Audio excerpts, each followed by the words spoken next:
cái nắng cái nắng có cái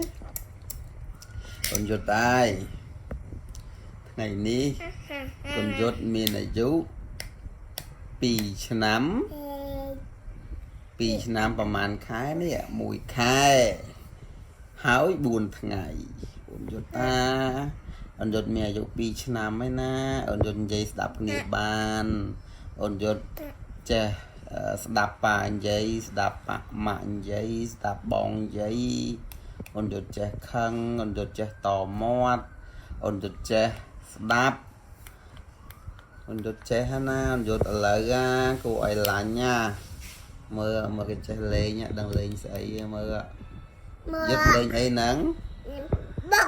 លេងអីអូអីគេហ្នឹងកូនអីគេអូអូយឈឺអូយឈឺស្អីគេហ្នឹងអាហ្នឹងគេហៅអីគេអញ្យុត